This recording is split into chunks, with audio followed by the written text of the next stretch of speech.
कल हमने operating system के बारे में थोड़ा डिटेल में, कल क्या क्या पढ़ा कोई बता सकता है?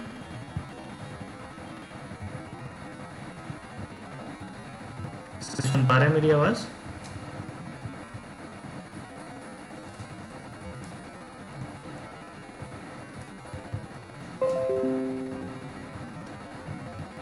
सभी सुन पा रहे हैं?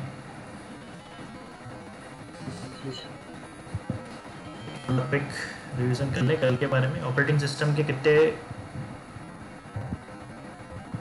टाइप्स होते हैं, कितनी क्लासेस होती हैं सॉरी ऑपरेटिंग सिस्टम की?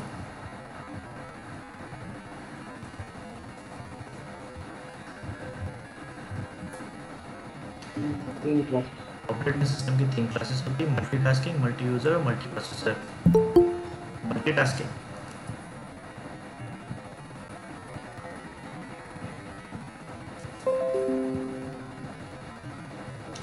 मल्टीटास्किंग में क्या होता है, एक साथ बहुत सारे टास्क एक प्रोसेसर खुद रन करता है।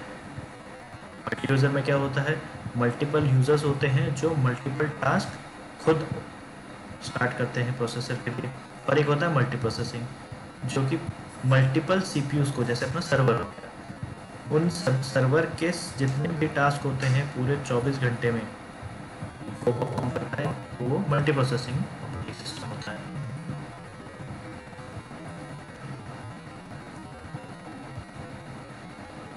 अब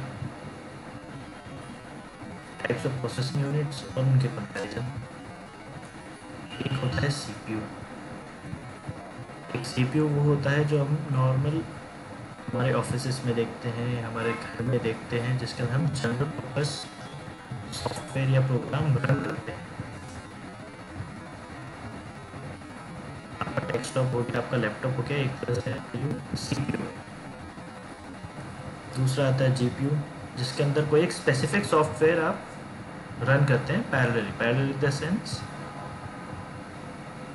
अगर कोई सिस्टम मैंने लिया है सिर्फ मेल डाउनलोड करवाने के लिए तो वो सिर्फ मेल डाउनलोड करेगा, बाकी जो प्रोसेस है वो तो चलेंगे पर पैरेलली साथ ही साथ मेल्स डाउनलोड उस सिस्टम के अंदर होते रहेंगे। तीसरा आता है एफपीजीए, एक जेनरिक पर्पस हार्डवेयर है जो VHDL प्रोग्राम्स होते हैं को कॉन्फ़िगरेशन फाइल में कन्वर्ट करता है। फिर आता है ASIC, जो एक बार अगर कॉन्फ़िगर कर दिया तो उसको दोबारा कॉन्फ़िगर नहीं कर सकते, फिर वो सेम ही प्रोसेस में चलता रहेगा। यानी अगर ये आपको इसकी ज़रूरत नहीं है तो ये आपको नया ही लेना पड़ेगा। आप चाहें कि इसके अंदर कुछ चेंज करते हैं, दूसरा प्रोग्राम रन करते तो ये नहीं करेगा। अब ऑपरेटिंग सिस्टम के फंक्शंस क्या होते हैं? सबसे पहला और मेन फंक्शन होता है मेमोरी मैनेजमेंट। भाई आप ऑपरेटिंग सिस्टम यूज़ कर रहे हो और अगर उसके अंदर मेमोरी ही आपकी स्टोर नहीं हो रही है, सेव नहीं हो रही है या मैनेज नहीं हो रही है, तो क्या वो ऑपरेटिंग सिस्टम लेना वर्थ है? यस, वर्थ है ऐसा ऑपरेटिंग सिस्टम लेना जिसकी मेमोरी मेंटेन नहीं हो पा रही है? व्यर्थ नहीं कह रहा हूँ, मतलब क्या ऐसा ऑपरेटिंग सिस्टम लेना अपने लिए बेहतर है, अच्छा है? नहीं सर। नहीं है। अगर मेमोरी स्टोर नहीं हो रही है तो आप इसके अंदर कोई डेटा सेव ही नहीं कर सकते। ये तो इस तरह का हो गया, उठाया स्लेट और पेंसिल जैसा, उठाया लिखा रब किया फिर नया दोबारा से लिखा। तो मेमोरी मैनेजमेंट क्या करता है, जितने भी आपके प्रोसेसेस होते हैं आपकी प्राइमरी मेमोरी और सेकेंडरी मेमोरी में, ये उनको स्टोर रखता है और मैनेज रखता है। दूसरा आता है सीपीयू शेड्यूलिंग। सीपीयू के स्टार्ट होने पर जितने भी काम होते हैं, जितने भी उसको प्रोसेसेस रन करने पड़ते हैं, जितने भी कमांड्स उसके बाद स्टार्टिंग में या यूज़ करने के दौरान आते हैं, ये सब कौन हैंडल करता है? Operating system. तीसरा आता है इंटर प्रोसेस कम्युनिकेशन। हर प्रोसेस के बीच में कम्युनिकेशन रहता है। अगर मुझे कोई फ़ाइल खोलनी है तो ऑपरेटिंग सिस्टम उसकी मदद करेगा प्रोसेसर को बताएगा कि भाई ये वाली फ़ाइल इस लोकेशन पे है, ये यहाँ से खोलनी है, तो वो उसको प्रोसेसर उस टास्क को ईजिली एग्जीक्यूट कर देगा, रन कर देगा। फिर आता है ह्यूमन इंटरफेस। अब ऑपरेटिंग सिस्टम के काम में ह्यूमन का इन्वॉल्वमेंट कैसे आया, कोई बता सकता है?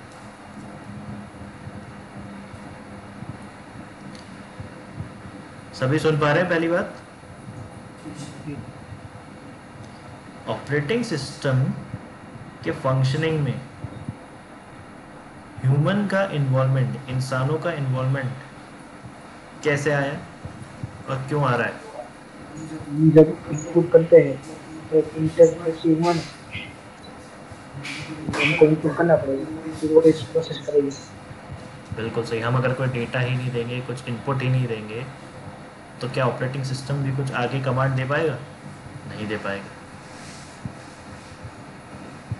ये बस एक यूज़र और हार्डवेयर, हार्डवेयर आपका क्या आ गया? कंप्यूटर। यूज़र और हार्डवेयर कंप्यूटर के बीच में कोई भी कम्युनिकेशन या कोई भी कमांड, इनपुट, ऑर्डर आप कुछ भी देते हैं, जब तक आप यूज़र नहीं देंगे तब तक वो हार्डवेयर उस काम को टच भी नहीं करेगा, स्टार्ट ही नहीं करेगा। फिर आता है एरर डिटेक्शन। अब सिस्टम में कोई एरर आ जाए, जैसे अगर आपके सिस्टम में कोई फाइल करप्ट हो जाती है या गलती से आप कोई फाइल डिलीट कर देते हैं, तो ये ऑपरेटिंग सिस्टम का ही काम होता है कि वो पता करे भी कौन सी फाइल डिलीट हो गई, इससे सिस्टम को क्या डैमेज हुआ है, अभी क्यों एग्जीक्यूट आगे नहीं कर पा रहा है। ये काम एरर डिटेक्शन का फंक्शन भी मेन ऑपरेटिंग सिस्टम का ही होता है।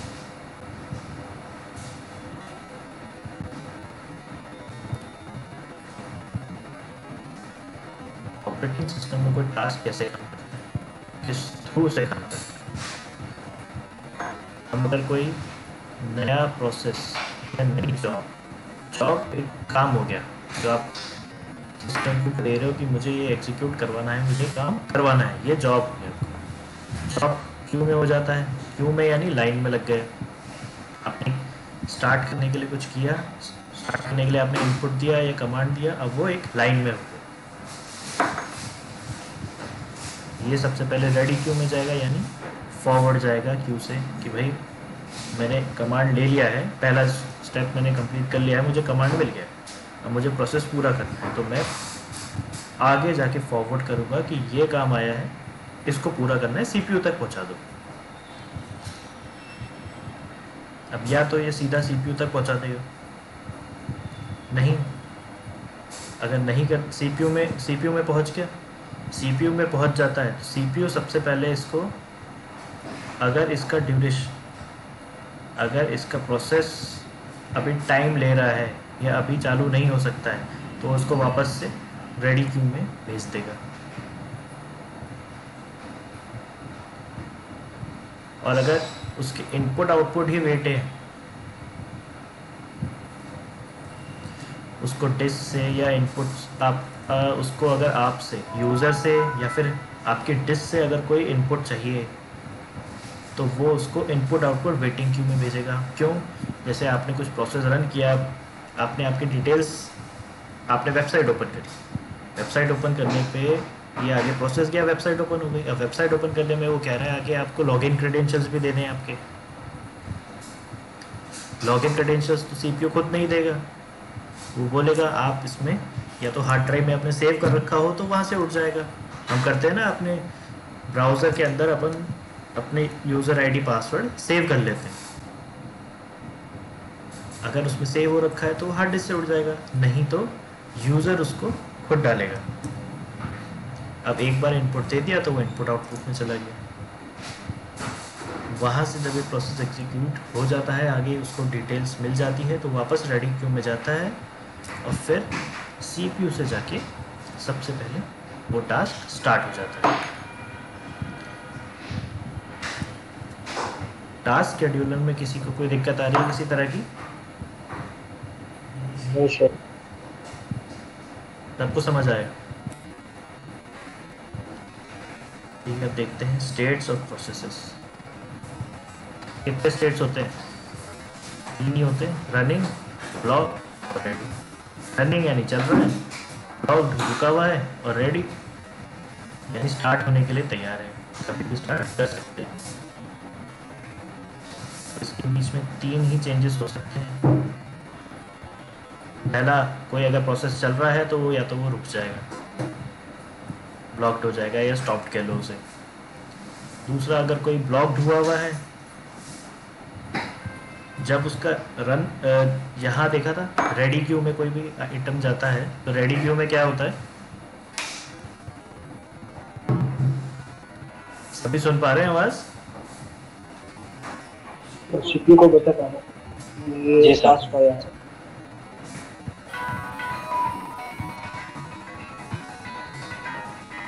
आपका कोई भी टास्क या कोई भी प्रोसेस अगर स्टॉप है, यानी स्टॉप वो सबसे पहले है रेडी क्यू में। जॉब आपने दे दिया, एक नया प्रोसेस आपने दे दिया, वो रेडी क्यू के अंदर जा चुका है। रेडी क्यू में 2 ही काम होंगे, या तो उसको वहीं से स्टॉप रखेगा, नहीं तो वो सीपीयू में भेज देगा। सीपीयू चेक करेगा फॉरवर्ड कि इसका आगे हम फर्दर प्रोसीडिंग अभी कर सकते हैं, या इसको कुछ इनपुट आउटपुट चाहिए यूज़र से या आपकी हार्ड ड्राइव से। नहीं, अगर नहीं चाहिए तो उसको रन कर देगा, और अगर चाहिए तो वो वापस उसको इनपुट लेने के लिए भेजेगा रेडी, और वो इनपुट लेके रेडी क्यू में आकर फिर वो टास्क रन होगा।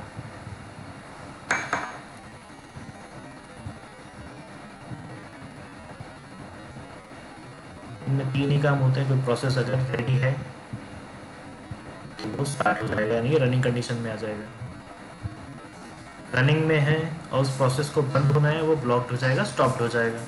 कोई प्रोसेस अगर स्टॉप है तो वो स्टार्ट कंडीशन के लिए रेडी में जाएगा, और रेडी से फिर रन करेगा। प्रोसेस क्या होता है? अपन इतनी देर से प्रोसेस की बात कर रहे हैं। प्रोसेस हो गया, टास्क हो गया, प्रोसेस होता क्या है?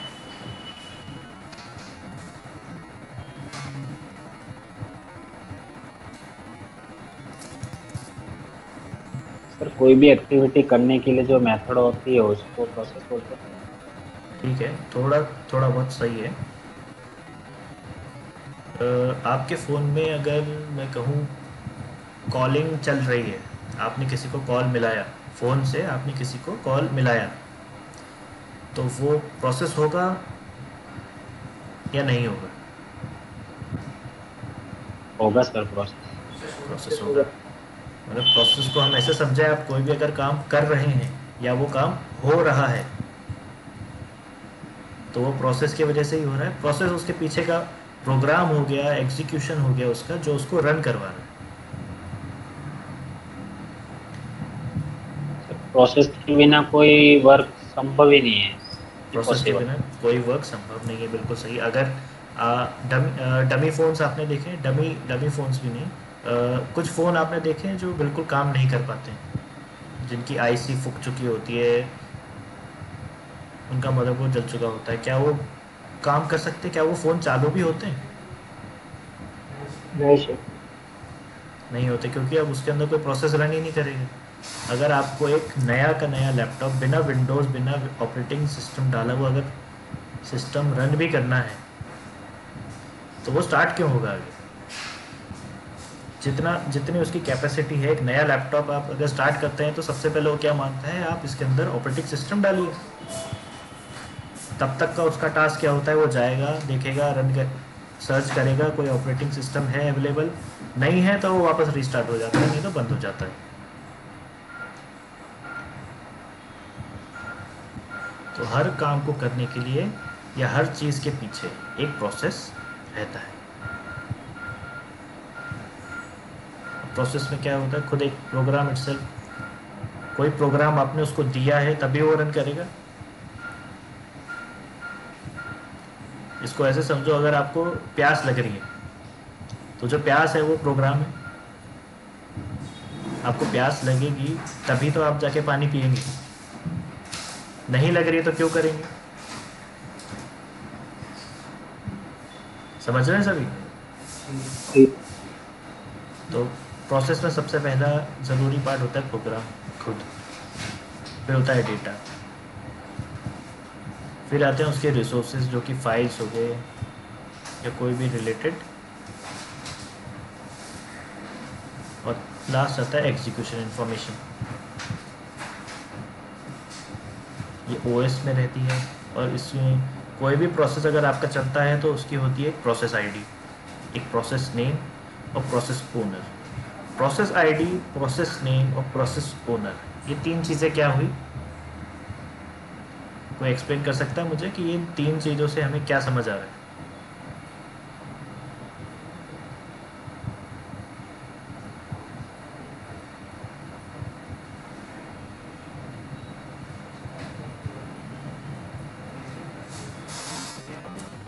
नहीं सर।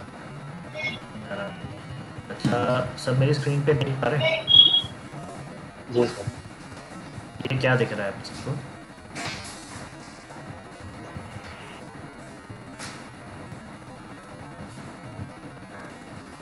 ये मेरे एप्लीकेशन प्रोसेसेस जो मैंने चला रखे हैं वो, उसके बाद बैकग्राउंड में मेरे जो प्रोसेसेस चल रहे हैं वो सभी।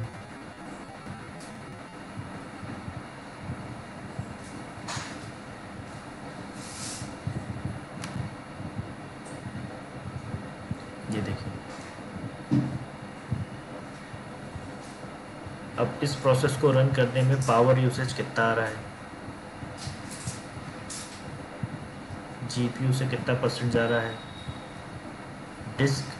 डिस्क में उसकी कितना मेमोरी वो यूज़ कर रहा है, मेरी मेमोरी से कितनी वो मेमोरी यूज़ कर रहा है। मेमोरी यहाँ पे मेरी रैम आ गई, और मेरे सीपीयू का कितना परसेंट यूसेज ये पर्टिकुलर टास्क कर रहा है।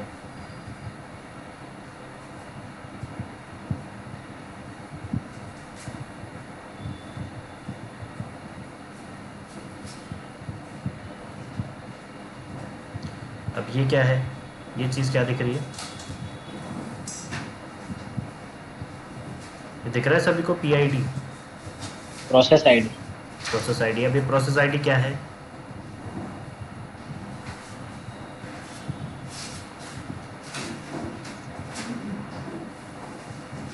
प्रोसेस आईडी यहाँ पर क्या है? 708।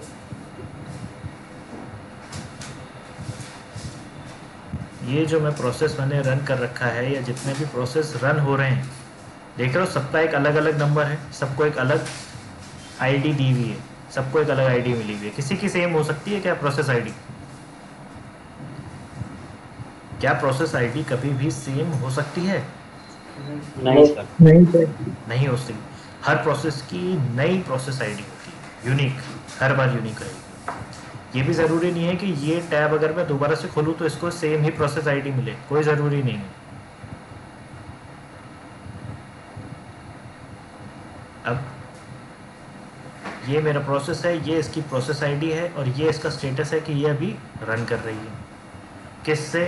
कौन है इसका ओनर? ये हमने देखा यहाँ पे, ये वहाँ बोल रहा है प्रोसेस आईडी, प्रोसेस नेम और प्रोसेस ओनर। प्रोसेस ओनर कौन सा है इनमें से?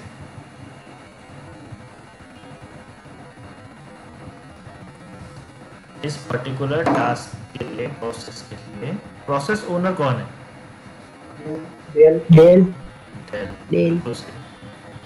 कुछ आप टास्क देखेंगे जिनका प्रोसेस ओनर खुद सिस्टम है। सिस्टम क्या है? ये सिस्टम 32।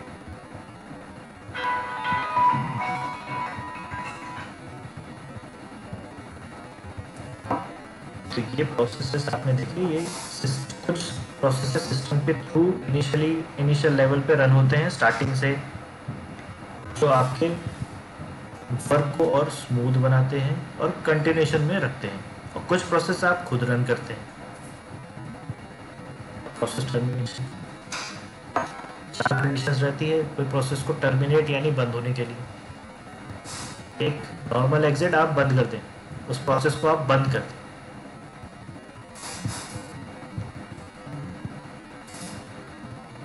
अगर कोई फोल्डर या फाइल या एप्लीकेशन मैंने रन कर रखी है तो मैं उसको अगर नॉर्मल बंद कर देता हूं तो क्या वो प्रोसेस बंद हो जाएगा या स्टार्ट रहेगा? अभी भी स्टार्ट रहेगा एग्जाम में। अच्छा,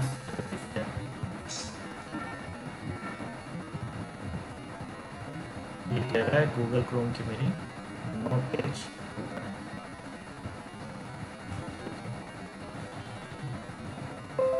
कितने हो गए? 13, 11 हो गए। अब अगर मैं इसको बंद कर देता हूँ, तो मैंने बंद कर दिया,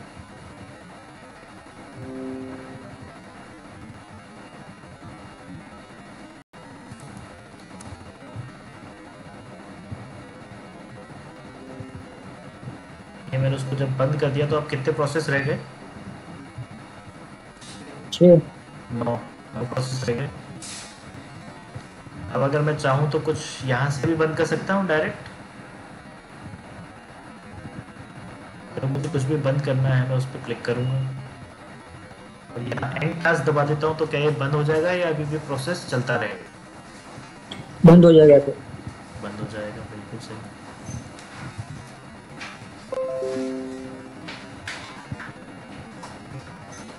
एक होता है एरर एग्जिट। एरर एग्जिट कैसे? आपने कोई फाइल खोली, वो ओपन नहीं हो रही। कई बार देखा है अपन, नॉट रिस्पॉन्डिंग आता है। कोई अपन फोल्डर खोल देते हैं, हैवी फाइल्स वाला फोल्डर खोल देते हैं, या कभी कभी अपन दिस पीसी या माई कंप्यूटर ही खोलते हैं तो ऊपर लिखा आता है नॉट रिस्पॉन्डिंग। देखा है किसी ने ये एरर? हाँ सर।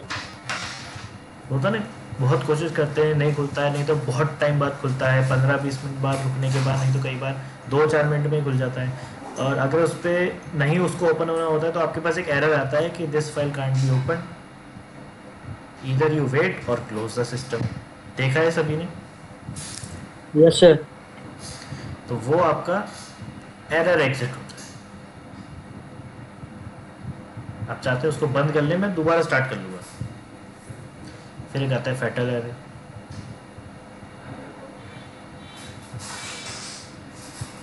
फैटल एरर में क्या होता है, कोई प्रोसेस चल ही नहीं पा रहा है और उसको प्रोसेसर भी हैंडल नहीं कर सकता है। कोई देखते हैं स्टार्ट ही नहीं होता है, काफ़ी टाइम लग जाता है, पर वो एरर क्लोज नहीं होता, उसको प्रोसेसर भी हैंडल नहीं कर पाता। तो वो होता है आपका फैटल एरर, जो अल्टीमेटली खुद ही बंद हो जाता है। एरर एग्जिट में तो आप बंद कर रहे हैं उसको, कि एरर आ गया इसको बंद कर देते हैं। फैटल एरर में वो अपने आप बंद हो जाएगा, ओपन भी नहीं होगा, पहले ही बंद हो जाएगा। और एक किल्ड बाय अनदर प्रोसेस।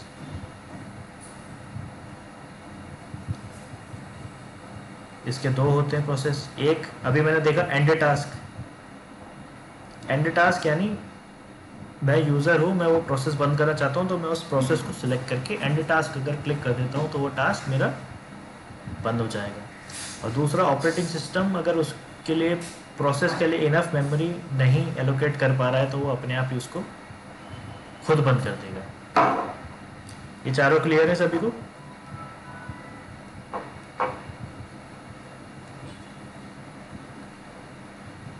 ये चारों पॉइंट क्लियर हैं प्रोसेस टर्मिनेशन के?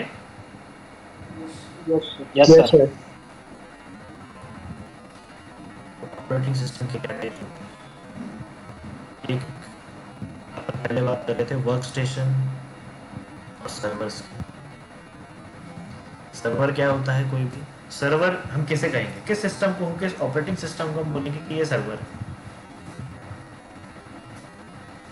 सर्वर का काम क्या होता है?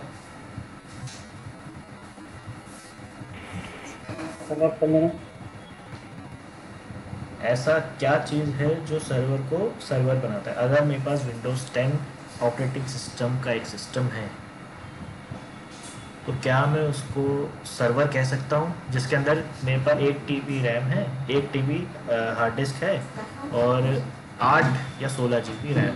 क्या ये सर्वर कहलाएगा?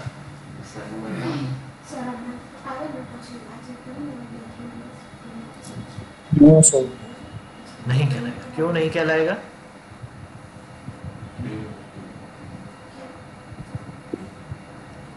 क्योंकि विंडोज के सर्वर की ओएस ही अलग आती है।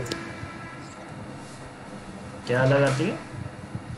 ओएस विंडोज सर्वर की ओएस ही अलग आती है ना सर। अच्छा, विंडोज सर्वर की OS ही अलग आती है।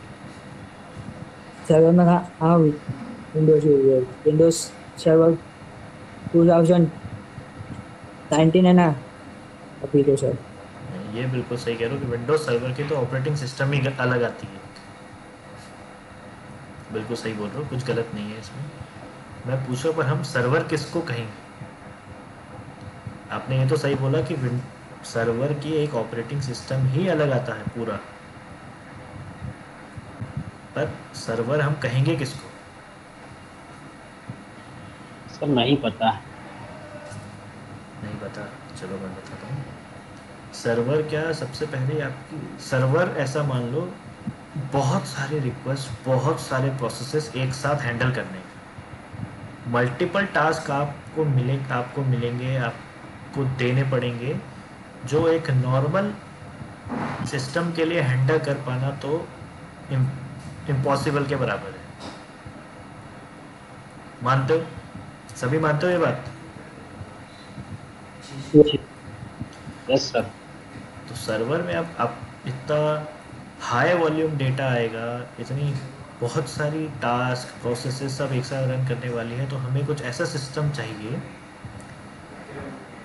जिसका डेटा स्टोरेज बहुत ज़्यादा हो। ऐसे मान लो जिसका डेटा स्टोरेज कम से कम नहीं तो 4 से 10 TB, 4 से 10 TB के अराउंड तो हो, और वो भी ऐसा हो जब वो भरने लगे तो आप उसको इजीली और ऐड कर सको या चेंज कर सको।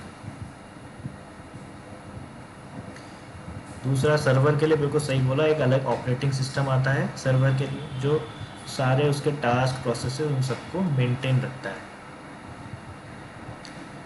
अच्छा, किसी ने सुना है सीसीटीवी सर्वर? सीसीटीवी का सर्वर सुना है किसी ने ये चीज़?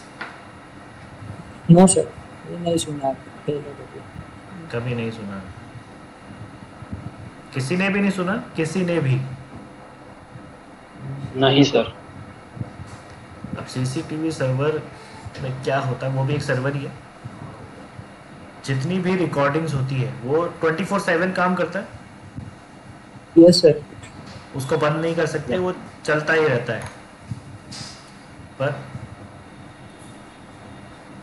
24/7 काम करेगा। डेटा स्टोरेज अगर हम उसका 4 TB भी मानते हैं कि उसके अंदर 4 TB की हार्ड ड्राइव अटैच कर रखी है डेटा स्टोर करने के लिए, और 24 घंटे काम कर रहा है, तो क्या एक हफ्ते बाद अगर मैं कोई एक हफ्ते पहले की अगर रिकॉर्डिंग मांगूँ, या एक महीने बाद में कोई एक महीने पहले की कोई भी रिकॉर्डिंग मांगता हूँ, तो क्या ये पॉसिबल है? वो उसके पास स्टोर रहेगी या नहीं रहेगी? हार्ड डिस्क के ऊपर डिपेंड करता है, जिसमें हार्ड डिस्क पड़ी होगी उसमें ज़्यादा डेटा स्टोर होगा। नहीं, यहाँ मैंने कहा ना 4 TB की हार्ड डिस्क है, 4 TB।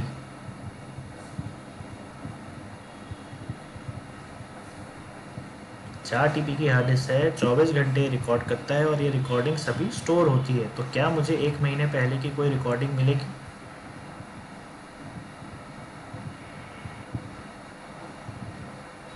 शायद शायद। नहीं मिलेगी सर। शायद और नहीं मिलेगी। नहीं मिलेगी सर। अच्छा, अभी मैंने बताया सर्वर में हम एक फंक्शनिंग और रखते हैं कि जो डेटा स्टोर हो रहा है जब वो भर जाए, फुल हो जाए, तो मैं उसको चेंज भी कर सकूं। अब डेटा पूरा भर गया है और मैंने हार्ड ड्राइव चेंज कर दी है, अब पॉसिबल है कि मुझे डेटा मिलेगा? यस सर, तो मिल जाएगा। तो मिल जाएगा। और अगर चेंज नहीं कर सकता हूँ उसमें, या चेंज तो नहीं मिलेगा सर। करना ही नहीं चाहता हूँ चेंज, तो नहीं मिलेगा। सीधी बात है, बिल्कुल नहीं मिलेगा। आज भी कई जगह सीसीटीवी सर्वर के लिए ऐसा होता है कि हार्ड ड्राइव चेंज नहीं करते, एक महीने बाद वो डेटा उसी के ऊपर ओवरराइट होना शुरू हो जाता है।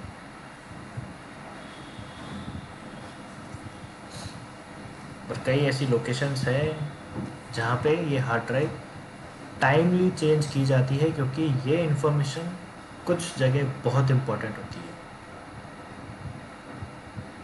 अब दूसरे ऑपरेटिंग सिस्टम की बात करते हैं, personal work station. Personal work station यहाँ पर क्या होगा? हमारा जो खुद का पीसी होता है सर, या कोई भी नॉर्मल यूज के लिए जो वर्क स्टेशन यूज होता है वो। बिल्कुल सही। नॉर्मल आपका डेस्कटॉप हो गया, लैपटॉप हो गया। नॉर्मल स्पेसिफिकेशन होती है low volume 500 GB, 1 TB, 120 GB, इतनी वॉल्यूम मिलती है। कोई हार्ड एंड फास्ट काम नहीं होता है, नॉर्मलाइज यूज़ होता है, हाईली कॉन्फ़िगरेबल होता है क्योंकि आप अपनी नीड के हिसाब से उसको कॉन्फ़िगर करते हैं, और इजी एडमिनिस्ट्रेशन होता है उस पर। जो आप टास्क देंगे वही पूरा करेगा, उसके कोई पहले से अदर देन कोई ऐसे मल्टीपल टास्क नहीं चलते रहेंगे जो सिस्टम को ज़रूरत नहीं है उसके अलावा। फिर आता है embedded task. Embedded operating system क्या हुआ?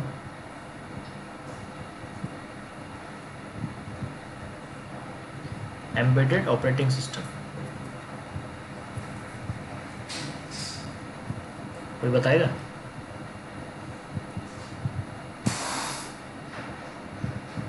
आज से पहले किसी ने सुना है एम्बेडेड ऑपरेटिंग सिस्टम?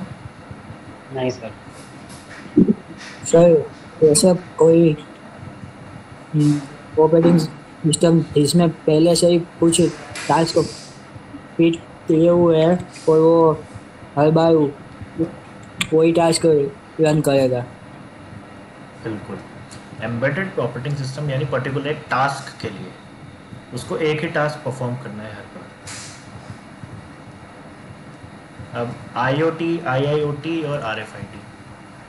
IoT तो आपका होता है इंटरनेट ऑफ थिंग्स, IIoT होता है आपका इंडस्ट्रियल इंटरनेट ऑफ थिंग्स, और आप RFID ये सुना है, सिक्योरिटी पर्पस होता है ये RFID।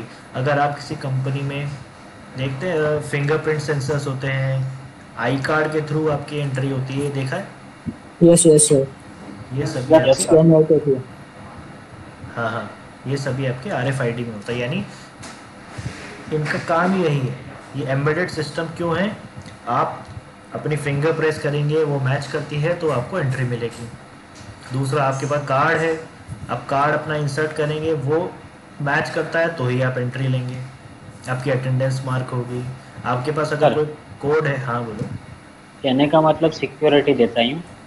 सिक्योरिटी तो देता है, पर इसका एक एम्बेडेड टास्क है ना, इसके अलावा और कुछ काम कर सकता है? वो सर पता नहीं। नहीं। आप ये सोचो, अगर आप किसी सिस्टम से रोज़ एंट्री एग्जिट कर रहे हो तो एंट्री एग्जिट के अलावा और कुछ काम कर सकता है वो? कर सकता होगा नहीं कर सर, सकता। शायद शायद। अटेंडेंस ले सकते हैं।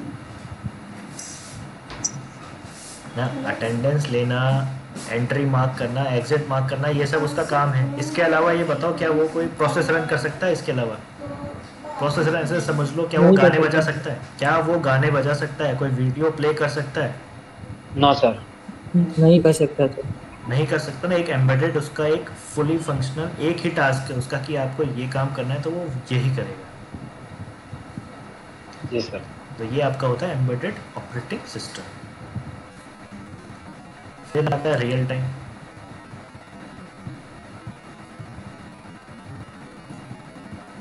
स्मॉल सेट यानी छोटा तो होता है पर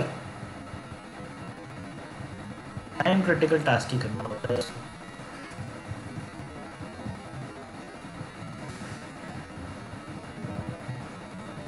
इससे कुछ समझ आ रहा है रियल टाइम में क्या?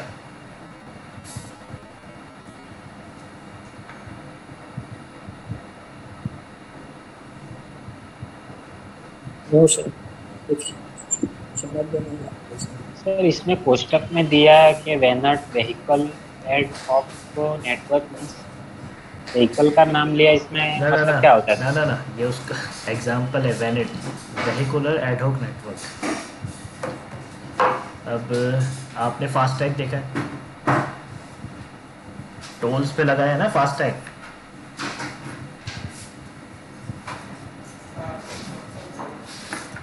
टोल्स पे आपने देखा फास्टैग सिस्टम लगाया है। पहले आपको कैश देना पड़ता था, अब नहीं देना पड़ता। अब आपके कोड्स, बार कोड से वो स्कैन कर लेता है, आपके अमाउंट डिटेक्ट हो जाता है और आप आगे पास हो जाते हैं। Yes sir. छोटी सी टेक्नोलॉजी है कि एक स्कैनर लगा रखा है, वो आपको बार कोड को स्कैन करेगा आपके, और फिर बैक हैंड में उसका जितना भी प्रोसेस है, बैक हैंड में उसका ये देखो प्रोसेस कितनी जल्दी होता है। आपकी कार आई, उसने आपको स्कैन किया, स्कैन करते विद इन सेकेंड्स वो आपका बैंक मैच कर लेता है, अकाउंट मैच कर लेता है, आपका मनी डिडक्ट कर देता है और आपकी एंट्री एग्जिट मार्क करके आपको आगे जाने देता है। देखा कितना छोटा सा है, बहुत छोटा सा। और पीछे का इसका टास्क सोचा है कितना भयंकर टास्क होता है इसके पीछे, कितना बड़ा टास्क है।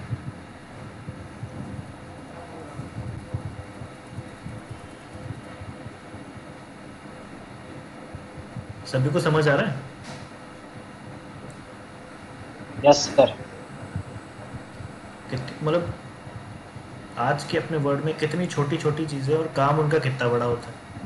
हाँ सर, यानी मैन आगे छोटी चीज दिख रही है मगर उसके पीछे बहुत बड़ा यानी काम चलता है, मगर वो हमें दिखता नहीं सर रियल। हाँ, अब ये काम अगर किसी आदमी को करने को दिया जाए तो आप अंदाज़ा लगा लो कि एक गाड़ी को, अगर हम सिर्फ टोल प्लाजा की बात करते हैं तो एक गाड़ी को निकलने में करीबन 10 से 15 मिनट तो लग ही जाएंगे। Yes sir.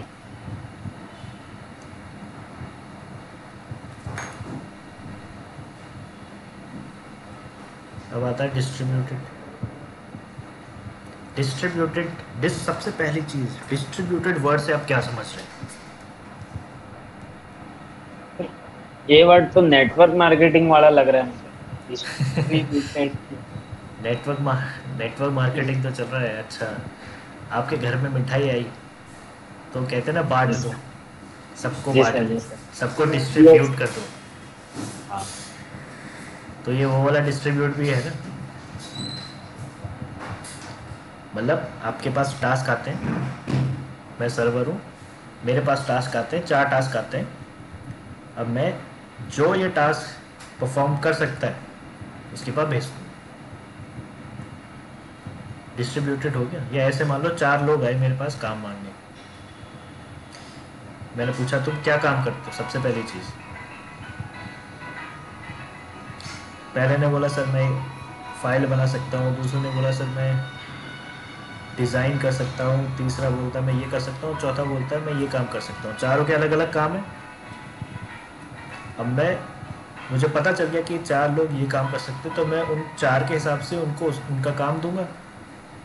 जब भी मेरे पास काम आएगा मैं उनको बांट दूंगा आके। तो ये हो गया आपका डिस्ट्रीब्यूशन। Okay sir. अब क्लाउड में, पूल में, माइनिंग में, ये इसके एग्जाम्पल हो गए। क्लाउड पे आपका कोई डेटा आप स्टोर करते हैं, क्लाउड पे जैसे ही जाता है वो देखता है इमेजेस, तो भाई इमेजेस में भेज दो, वीडियोस तो वीडियोस के पास भेज दो, वहाँ प्रोसेस हो जाएंगी। टेक्स्ट मैसेज अलग भेज दो, कॉल रिकॉर्ड्स अलग भेज दो, सब डिस्ट्रीब्यूट हो जाता है एक साथ, किसी के पास कोई लोड नहीं होता।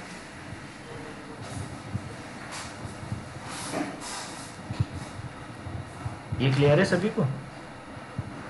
सर ये पूल माइनिंग क्या है सर?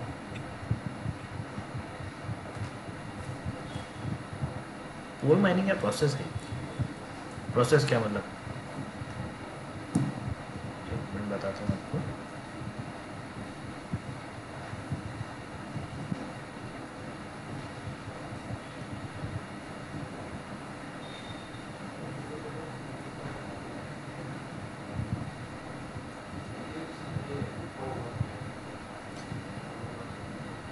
अच्छा, पूल माइनिंग आपका क्रिप्टो करेंसी के लिए यूज़ होता है।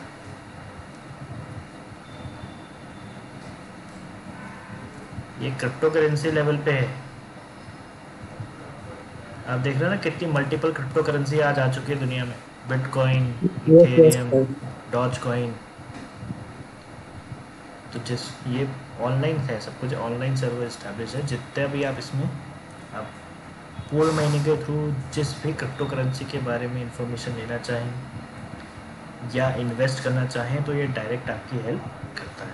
ये पूल माइनिंग क्रिप्टो करेंसी से रिलेटेड है। Okay okay sir. तो इसका डिस्ट्रीब्यूटेड ऑपरेटिंग सिस्टम में क्या यूज़ हुआ, कौन समझाएगा मुझे?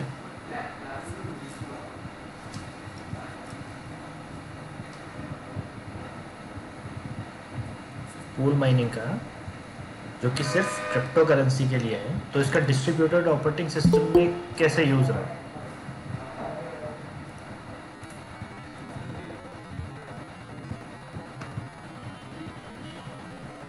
लेट आया था, बहुत जल्दी आए हो।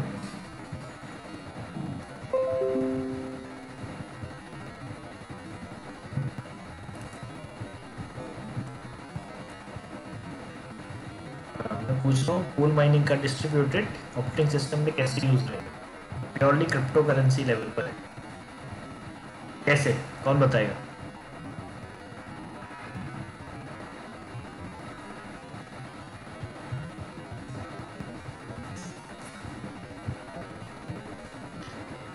नहीं पता? नहीं सर। मैंने कहा क्रिप्टो करेंसी तो बहुत सारी क्रिप्टो करेंसी अपने पास, दो चार तो है नहीं, हंड्रेड्स में इसका नंबर होगा। जो आपको इन्वेस्ट करना है या जिस क्रिप्टो करेंसी के बारे में आप इन्वेस्ट करना चाहते हैं, तो ये सीधा अपने सर्वर को उस पर रीडायरेक्ट कर देता है, ताकि वो उसी फंक्शन, उसी प्रोसेस पर अपना जोर दे, काम करे, जिसके लिए वो यूज़र मांग रहा है। आज हमने जो भी पढ़ा, इसमें कोई डाउट? नहीं सर। किसी को कोई डाउट नहीं है किसी भी तरह का?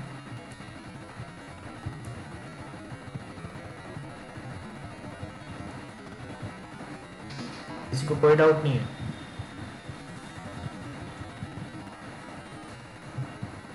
चलो अभी हम कवर कर लेते हैं। ऑपरेटिंग सिस्टम में हम सबसे पहले चीज़ क्या चाहिए होती है? परफॉर्मेंस। परफॉर्मेंस क्यों? जितनी जल्दी हम अपना टास्क ख़त्म करें उतना ही हमारे लिए बेटर रहता है। जितनी इसकी स्पीड हो, अगर आप देख रहे कोई ऑपरेटिंग सिस्टम बहुत हैंग करता है, तो क्या वो अच्छा है? अच्छा है क्या वो ऑपरेटिंग सिस्टम हमारे लिए? नहीं सर। जितनी बेटर परफॉर्मेंस रहेगी उतना ज़्यादा बेटर रहेगा वो सिस्टम। दूसरा कॉम्पैक्टनेस। कॉम्पैक्टनेस में क्या आता है? जितने भी रिसोर्सेज हैं आपके ऑपरेटिंग सिस्टम के बाद, वो सबको यूज़ कर सके। अगर मेरा ऑपरेटिंग सिस्टम कोई विंडोज़ की फाइल ही नहीं खोल पा रहा है, तो क्या मैं ऐसा ऑपरेटिंग सिस्टम लूँगा, प्रेफर करूँगा? नहीं सर। नहीं, बिल्कुल नहीं। अगर वो खुद ही का कोई टास्क नहीं कर पा रहा है, तो ये काहे का ऑपरेटिंग सिस्टम है? फिर correctness and protection of share resources. मतलब अगर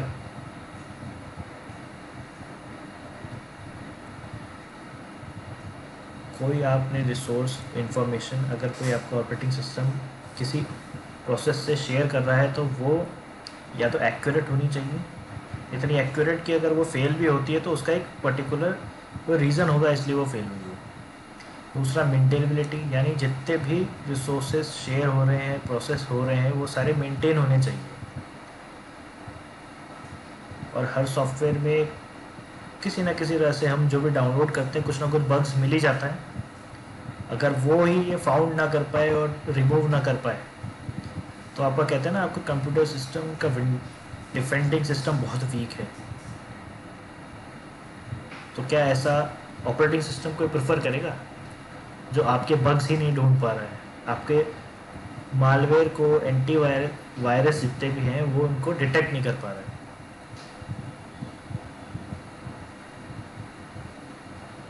अगर इतना लीस्ट प्रोटेक्शन वाला कोई ऑपरेटिंग सिस्टम है, तो क्या कोई प्रेफर करेगा उसे? No sir.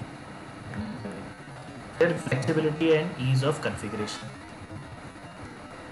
फ्लेक्सिबिलिटी कॉन्फ़िगरेशन कैसे? कोई भी हार्डवेयर चेंजेस हो जाए या कोई भी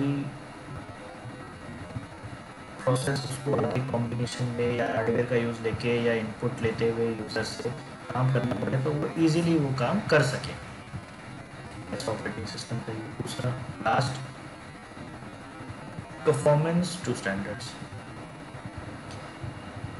यानी आपका ऑपरेटिंग सिस्टम स्टैंडर्ड यहाँ पर क्या आ गया? जितने भी एट द टाइम, आज के टाइम में जितने भी प्रोसेसेस नए आ रहे हैं, डेवलप हो रहे हैं, ये जितने कहते हैं स्टैंडर्ड्स, पर्टिकुलर ये स्टैंडर्ड पे तो काम करना चाहिए। अगर कोई आपका ऑपरेटिंग सिस्टम है वो आपकी फ़ाइल ही नहीं भेज पा रहा है, मेल नहीं कर पा रहा है, आपको कॉपी पेस्ट नहीं करने दे रहा है, आपको कोई नई फाइल क्रिएट नहीं करने दे रहा है, तो ये operating system down to standards है, अप टू द मार्क नहीं है। तो हमारा ऑपरेटिंग सिस्टम हमेशा अप टू द मार्क होना चाहिए। ये 5 पॉइंट सभी सभी को समझ आए?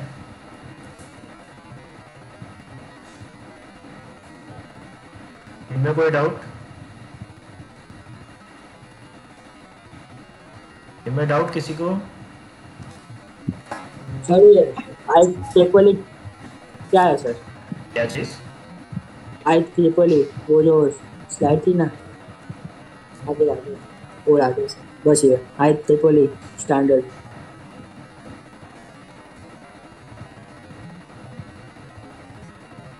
IEEE आपके स्टैंडर्ड्स होते हैं?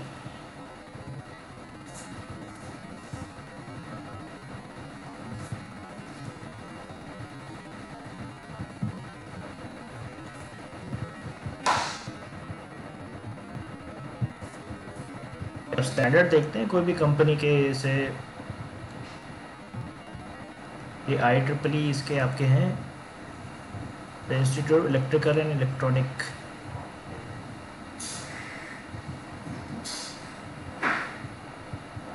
जितने भी आपकी इलेक्ट्रिकल और इलेक्ट्रॉनिक इक्विपमेंट्स, सिस्टम्स, डिवाइसेस आते हैं ना, उन सबका एक स्टैंडर्डाइजेशन फिक्स कर रखा है IEEE ने, कि अगर आप कोई नया सिस्टम बना रहे हैं तो उसके अंदर ये दिक्कत नहीं होनी चाहिए,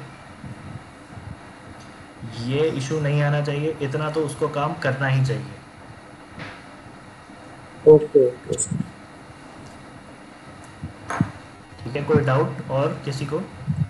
नो सर। क्विक रिवीजन हो जाए। अगर मैंने कोई टास्क दिया है, और वो टास्क अगर यूजर से कुछ इनपुट मांग रहा है तो वो क्या करेगा, क्या प्रोसेस रहेगा उसका?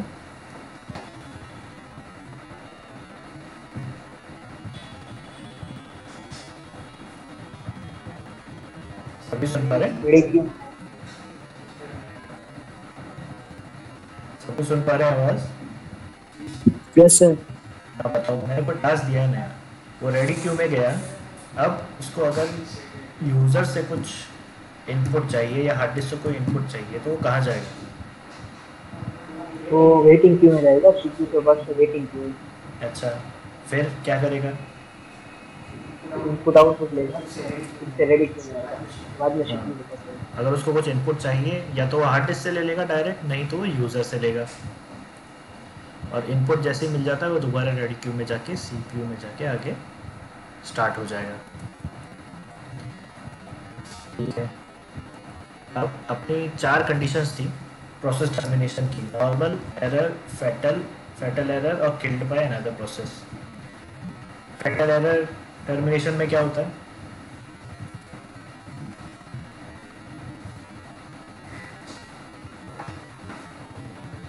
जब से हमारा प्रोसेसर कोई भी प्रोसेस को कंप्लीट नहीं कर पा रहा है, तो उसको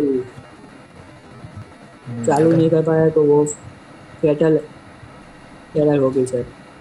हमने कोई प्रोसेस स्टार्ट तो किया पर वो प्रोसेस को हैंडल ही नहीं कर पा रहा है तो वो खुद ही एग्जिट हो जाएगा, तो वो अपना वो फैटल एरर। प्रोसेस आईडी क्या होती है?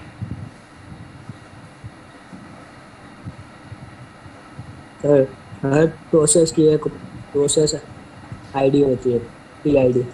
अच्छा, यूनिक आईडी होती है। एक PID होती है प्रोसेस आईडी हर प्रोसेस की। अगर कोई प्रोसेस मैंने स्टार्ट किया तो उसकी PID बनेगी। PID के साथ साथ मुझे 2 और चीज़ें देखनी है, वो क्या होंगी?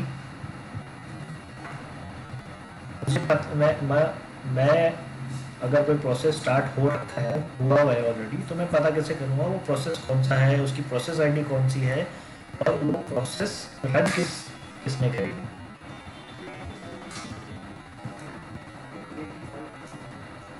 वो सर हम टास्क मैनेजर में जाके पता कर सकते हैं।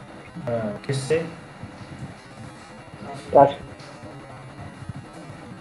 देखो, ये कोई भी प्रोसेस है, कोई भी एक प्रोसेस चल रहा है, मैं उस प्रोसेस की गुड डिटेल्स डिटेल्स डिटेल्स में में जाऊंगा। जाकर। तो डिटेल्स में जाते ही सबसे पहले तो आ गया प्रोसेस नेम, यस। क्योंकि जिस प्रोसेस का मुझे पीआईडी चाहिए उस प्रोसेस का नाम होगा।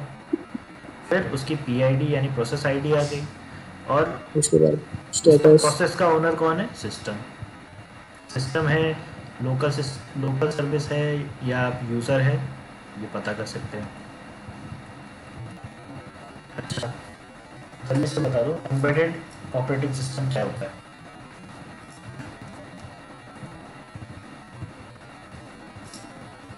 एम्बेडेड एम्बेडेड एक ऐसा ऑपरेटिंग सिस्टम है जो एक स्पेसिफिक टास्क के लिए बना हुआ होता है, वो चिप में इंस्टॉल ही आता है ऑलरेडी। स्मॉल सेट होता है, उसके पीछे बहुत बड़ी प्रोसेस शुरू होती है। बिल्कुल, एक डेडिकेटेड टास्क के लिए कि इसको यही टास्क परफॉर्म करना है। इसका एक एग्जांपल मुझे दो। फास्टेग दादा, ठीक है, फास्टैग का इसका एग्जांपल हो सकता है। सही कह रहे हो। Attendance system sir. RFID attendance system, बिल्कुल सही। हम सर्वर किसे कहेंगे? ये सर्वर, सर्वर किसको कहेंगे?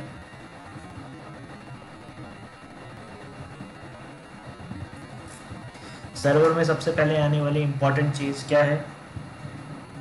टास्क क्या? Task task. टास्क होते हैं। मल्टीपल टास्क हैंडल करेगा ये। Yes sir. हाँ। दूसरा, हाई वॉल्यूम होनी चाहिए इसके अंदर। हाई वॉल्यूम कितनी? हाई चार वॉल्यूम से हाँ, हाई 10 वॉल्यूम इसकी जीबी कैपेसिटी आ गई, तक। कितनी होनी चाहिए? 4 TB से 10 TB तो मिनिमम होनी चाहिए। 10 ओके। और एक कंडीशन और क्या होनी चाहिए कि हम उस कैपेसिटी को चेंज भी कर सकें, ताकि जब वो भर जाए, पूरी भर जाए, तो हम उसको चेंज भी कर सकें।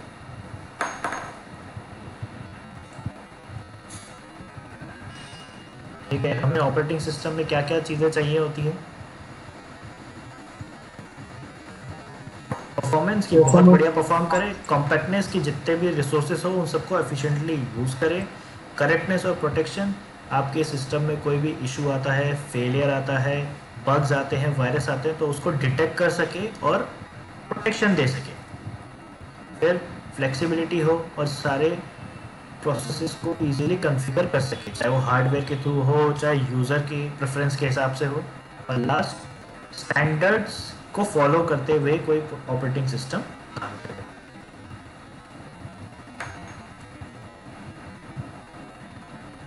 सभी को क्लियर है? Yes sir. ठीक है, तो